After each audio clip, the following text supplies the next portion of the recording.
meragukan. Terkadang walaupun kita tahu tantangan itu membuat kita kuat, tapi terkadang atau bahkan seringkali ketika berada di tantangan yang terus-menerus berulang, pergumulan yang terus-menerus tidak selesai, tidak kunjung selesai, bahkan tidak membuahkan hasil, kita mulai mempertanyakan otoritas atau bahkan meragukan sang pemberi tantangan itu. Misalnya, dalam pekerjaan, awalnya bisa melihat atasan, bos sebagai sosok yang begitu baik, yang peduli, yang mau memberikan pembelajaran yang berharga, diberikan kesempatan, diberikan kepercayaan yang banyak untuk saya misalnya bisa bertumbuh. Tapi ketika tugas itu dikasih terus sampai gak masuk akal, mulai pikirannya suzon terhadap atasan yang gak mau kerja, maunya cuma lempar-lempar kerjaan doang. Atau mungkin yang awalnya bisa memaknai teguran dan larangan orang tua sebagai bentuk kasih, tapi ketika terus-menerus diomelin, akhirnya mulai mempertanyakan sebenarnya papa mama saya sayang gak sih sama saya? Atau bahkan kita memandang buruk orang tua kita. Atau bahkan Bapak Ibu Saudara, ketika kita terus-menerus menghadapi tantangan hidup yang berat, berada dalam pergumulan hidup yang tidak kunjung selesai, kita mulai mempertanyakan kedaulatan Tuhan. Kita mulai meragukan Tuhan. Katanya Tuhan baik, kenapa aku menderita? Katanya Tuhan hidup, tapi kok dia gak membuka jalan untuk aku yang sedang menderita ini. Saudara, ketika kita meragukan otoritas Tuhan, akhirnya kita menaruh otoritas dalam Tuhan-Tuhan lainnya. Misalnya, dalam tantangan hidup yang tidak kunjung selesai, mungkin uang yang memegang otoritas. Kita memandang uang yang bisa menyelamatkan kita. Atau ketika meragukan rencana dan rancangan Allah yang tak kunjung indah dalam hidup kita, kita mulai menaruh otoritas atau menuhankan diri kita sendiri. Akhirnya kita berusaha mengontrol, mengatur setiap alur kehidupan seolah kita adalah Tuhan.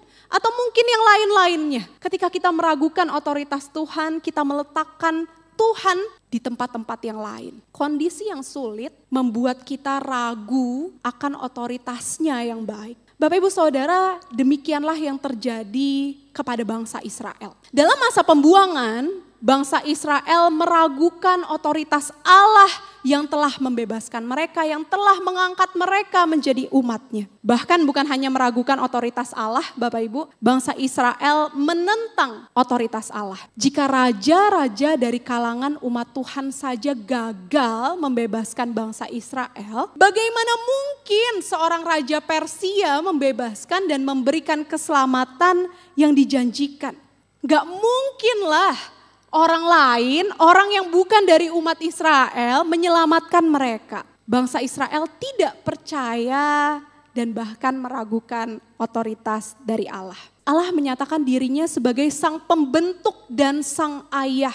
Saudara, adalah hal yang tidak mungkin bagi suatu tanah liat mempertanyakan pembuatnya, kenapa engkau membuat aku? Dan adalah hal yang tidak sopan, tidak diizinkan bagi seorang anak menanyakan ayahnya, kenapa engkau melahirkan aku? Gak mungkin itu terjadi, bukan? Allah menyatakan dirinya sebagai sang pembentuk dan sang ayah dari bangsa Israel. Allah mau menyatakan kedaulatan yang pasti. Hei, akulah pembentukmu, akulah ayahmu, bagaimana mungkin engkau mempertanyakan otoritasku? Allah mau menyatakan bahwa ia memiliki sepenuhnya bangsa Israel. Bahwa bangsa Israel adalah kepemilikan Allah. Dan saudara, di ayat yang ke-12 Allah menyatakan identitasnya sebagai sang pencipta. Baik bumi dan manusia, Allah lah yang menjadikannya. Maka dengan otoritas sebagai sang pembentuk, sang ayah, sang pencipta, otoritas yang sedemikian hebatnya, ia bisa memilih Kores. Sekalipun dia bukanlah umat Israel, umat Allah. Ia memilih Kores, sang raja Persia itu, untuk menyelamatkan umatnya, untuk membangun Yerusalem yang sudah runtuh, dan untuk melepaskan umatnya dari pembuangan. Saudara, dengan otoritasnya itulah keputusannya tidak bisa diganggu gugat. Tidak perlu lagi didiskusikan. Allah sebagai pemilik kehidupan memiliki otoritas penuh dalam menciptakan kehidupan dan menjaga keberlangsungan hidup umatnya. Saudara, Allah bisa menggunakan siapapun, bahkan apapun untuk mengerjakan kehendaknya. Seluruh ciptaannya, setiap dari kita bahkan adalah alat di tangannya untuk menjalankan rancangan indah dan kehendaknya.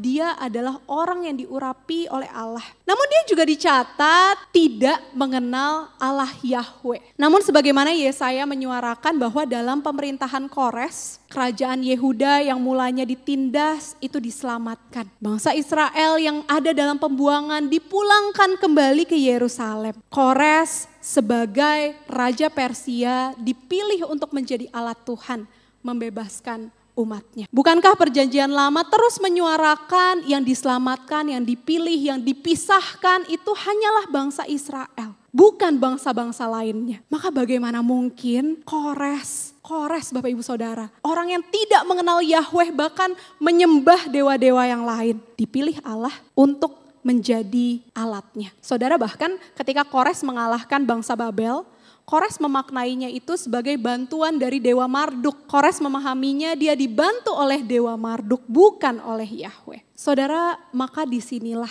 di keanehan inilah, di kebingungan inilah Allah hendak menyatakan otoritasnya yang sejati. Ketika ia sudah menetapkan rencananya, ia akan menjalankannya. Kores sebagai pembebas bangsa Israel hendak menyadarkan bangsa Israel yang meragukan otoritas Allah bahwa otoritas Allah bukan hanya atas umatnya, yaitu bangsa Israel. Melainkan otoritas Allah mencakup bangsa lain bahkan seluruh kehidupannya. Bapak Ibu Saudara, bukankah kita juga sering mempertanyakan kedaulatan Allah? Bukankah kita juga sering meletakkan ekspektasi kita sebagai standar yang terbaik? Mana mungkin seorang di luar bangsa Israel bisa menyelamatkan bangsa Israel? Atau mungkin dalam kehidupan sehari-hari kita. Kita melihat orang-orang lain dengan lensa yang penuh dengan penghakiman, penuh dengan judgment. Gak mungkin dia bisa menegur saya. Dia kan jelas junior saya. Gak mungkin dia bisa dipakai Tuhan untuk ngajarin saya sesuatu.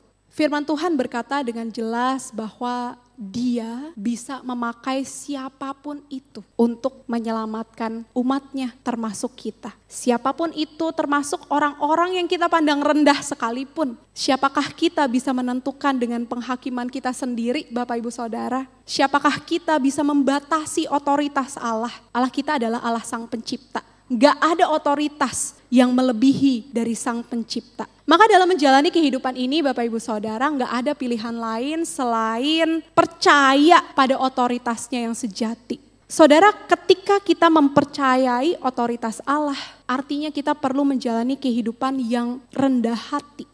Enggak lagi berpegang pada standar kita sendiri, enggak berusaha membatasi kerja Allah. Oh Allah kalau mau negur saya harus lewat bos saya yang ternama. Oh Allah kalau mau menegur saya harus lewat hamba Tuhan bahkan gembala sidang. Saudara, kasir di Golden bisa aja menegur kita. Bisa aja alat Tuhan untuk mengajarkan kita sesuatu. Karena dia berotoritas penuh, dia bisa pakai siapapun itu. Namun memang rendah hati bukanlah hal yang mudah, bukan? Seberapa sering kita gak mau menerima teguran-teguran, masukan-masukan dari orang yang kita pandang rendah. Lebih muda, lebih tidak berpengalaman, kita pandang rendah. Kita merasa kita lebih baik dari mereka. Saudara, tanpa kerendahan hati, kita akan mementingkan ego kita. Dan ditegur atau bahkan dipimpin oleh orang yang lebih junior, mungkin menyakiti ego kita, bukan? Tapi seorang penulis Kristen bernama Parker Palmer dengan sangat baik menyuarakan begini. Humility is the only lens through which great things can be seen. Kerendahan hati adalah satu-satunya lensa yang melaluinya hal-hal luar biasa dapat terlihat. Dengan kerendahan hati kita bisa melihat bagaimana Tuhan bekerja melalui hal-hal yang sederhana. Saudara, dalam kerendahan hati karya Allah yang luar biasa dinyatakan. Demikian juga dalam peristiwa salib, bukan Bapak Ibu Saudara? Kerendahan hati Kristus yang sejati membuatnya rela untuk disiksa mati, disalibkan untuk menyelamatkan kita. Untuk mendamaikan kita dengan Allah. Maka kerendahan hati adalah bentuk kita percaya, bentuk kita berserah kepada otoritas Allah. Pertanyaannya adalah, maukah kita dipakai untuk menjadi alat Tuhan mengerjakan kerajaan Allah? Maukah kita tunduk pada panggilannya? Mungkin Ia memanggil kita untuk menjadi alat di tengah pekerjaan kita, di tengah pergaulan kita, di tengah keluarga kita, di tengah komunitas kita. Cara Tuhan bekerja melampaui akal manusia. Dan memang kerja Allah itu penuh dengan surprise, penuh dengan kejutan, bukan Bapak Ibu Saudara? Mujizat yang dikerjakannya tidak masuk akal. Tapi itu sebabnya lah kita perlu tunduk dan taat dalam iman. Saudara, kita belum tahu siapa presiden yang akan dilantik menjadi pemimpin bangsa kita.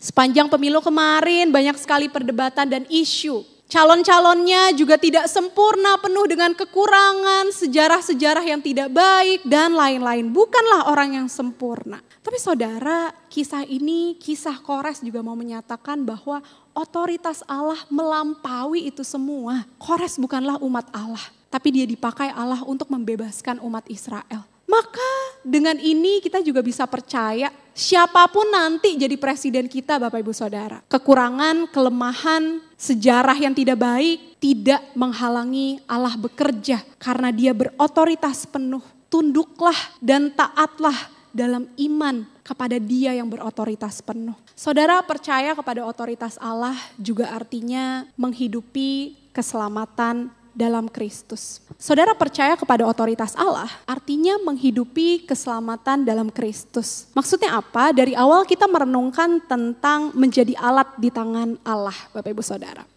Kalau kita lihat kisah hidup Kores yang adalah alat di tangan Tuhan, di dalam Alkitab semua penjelasan kehidupan Kores itu hanya berpusat menyuarakan bahwa Kores membebaskan bangsa Israel. Setelahnya apa tidak dicatat. Apakah setelahnya Kores menjadi umat Allah, menerima keselamatan? Tidak dicatat. Seluruh pencatatan di dalam Alkitab hanya menjelaskan bahwa Kores adalah alat Tuhan. Maka nama Kores tercatat dalam buku sejarah, tapi tidak tercatat dalam buku kehidupan. Saudara, semua orang bisa melayani, bisa dipakai oleh Tuhan, tapi belum tentu semua orang berkenan di hadapan Allah, Bapak Ibu Saudara. Mengemban status hanya menjadi alat Tuhan ternyata adalah hal yang mengerikan. Sebagai alat artinya kita hanya melakukan perintah, melakukan kehendak untuk mencapai satu tujuan. Setelah itu bagaimana ya tidak penting, dia hanyalah alat. Maka bersyukurnya Bapak Ibu Saudara, kita semua memang adalah alat Tuhan, tapi kita bukan hanya alat Tuhan. Kita juga adalah anak Tuhan. Saudara, ketika Kristus mati di atas kayu salib, Dia menanggung semua dosa kita untuk dikalahkan olehnya. Supaya kita yang ada di dalam Kristus tidak lagi binasa, melainkan beroleh hidup kekal menjadi anak-anak Allah yang menikmati kekekalan bersama dengan Dia. Sehingga nama kita bukan cuma tertulis dalam buku sejarah, oh Tira pernah jadi hamba Tuhan di Gemim Kristus Manado, pernah lulus dari STT Amanat Agung, enggak, bukan cuma catatan sejarah. Tapi nama kita yang ada di dalam Kristus tertulis dalam kitab kehidupan sebagai anak Tuhan. Bapak Ibu Saudara, kita tidak seperti Kores. Kita bukan hanya pekerja yang tidak dikenal oleh Sang Tuhan, Sang Tuan. Melainkan kita adalah anak-anak Tuhan yang dipanggil untuk bekerja bersama dengan Allah di dalam kerajaannya. Saudara, mencerminkan identitas kita sebagai anak itu bukan dengan kesibukan pelayanan kita. Bukan dengan semakin sibuk kita pelayanan artinya kita semakin dekat dengan Tuhan. Enggak, bukan itu. Melainkan relasi pribadi yang intim dengan Dia. Itulah yang mencerminkan kita sebagai anak-anak Tuhan. Jangan terkecoh dengan pemikiran bahwa semakin banyak pelayanan yang saya ambil, semakin rajin saya ke gereja, maka saya akan dikenal oleh Allah. Itu salah Bapak Ibu Saudara. Karena menjadi alat Tuhan tidak menyelamatkan kita. Melainkan yang menyelamatkan kita adalah menjadi anak-anak Tuhan. Keselamatan bukanlah berdasarkan kesibukan kita. Melainkan keselamatan ada di dalam Kristus dan hanya di dalam Kristus. Karena dialah yang mendamaikan kita. Saudara, poin ini menentang dengan keras nilai-nilai Kristen progresif yang sekarang beredar bukan? Yang katanya untuk selamat cukup dengan berbuat baik. Keselamatan ada di luar Kristus. Salah besar Bapak Ibu Saudara. Kita gak bisa menyelamatkan diri kita untuk menanggung upah dosa yang adalah maut. Maka kita membutuhkan juru selamat yang mau menanggung dosa kita sehingga kita bisa diselamatkan dan Kristus mau menanggungnya. Maka Kristuslah jalan, kebenaran dan juga hidup. Maka saudara, kita yang adalah anak Tuhan, kita bukan melayani supaya diselamatkan, bukan Bapak Ibu Saudara. Melainkan karena kita sudah diselamatkan dan diangkat menjadi anaknya, kita rindu untuk menjadi alatnya. Saudara, kalau Allah berotoritas penuh di dalam setiap kehidupan kita, kehidupan Bapak Ibu Saudara dan saya, maka kita gak bisa menyatakan diri, bilang bahwa kita gak layak untuk melayani Tuhan. Jangan kita deh yang melayani Tuhan, dia aja. Oh, hamba Tuhan aja, cukup mereka aja yang melayani Tuhan. Kita gak layak. Saudara, Tuhan telah mengangkat kita menjadi anak-anaknya dan dia mengundang kita untuk bekerja bersama dengan dia, menyuarakan kabar baik, menjangkau mereka yang terhilang. Di tengah kegagalan dan kelemahan kita, di tengah kekurangan kita, percayalah bahwa Allah tetap berotoritas, saudara. Merenungkan tentang kegagalan dan kekurangan, bukankah sepanjang Alkitab diceritakan bahwa Allah memang memilih orang-orang yang gagal, orang-orang yang penuh dengan kekurangan. Kita mengingat Daud yang berzina dan membunuh, tapi dia tetap dipakai oleh Allah. Kita melihat Paulus yang kehidupannya keji sekali Bapak Ibu Saudara. Membasmi orang-orang Kristen. Itu kan coreng yang besar. Tapi Allah tetap memakai dia menjadi rasul yang begitu hebat yang tulisannya kita baca. Kita melihat Petrus menyangkali Yesus. Tapi Allah tetap memanggil dia, gembalakanlah domba-dombaku. Bapak Ibu Saudara, percaya akan otoritas Allah.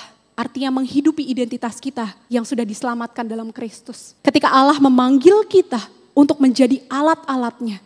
Untuk turut bekerja, menjangkau mereka yang terhilang, menyuarakan kabar baik. Jangan menghalangi otoritas Allah. Tunduklah dan taatlah dalam iman. Milikilah hati yang rendah hati supaya kemuliaan Allah dinyatakan.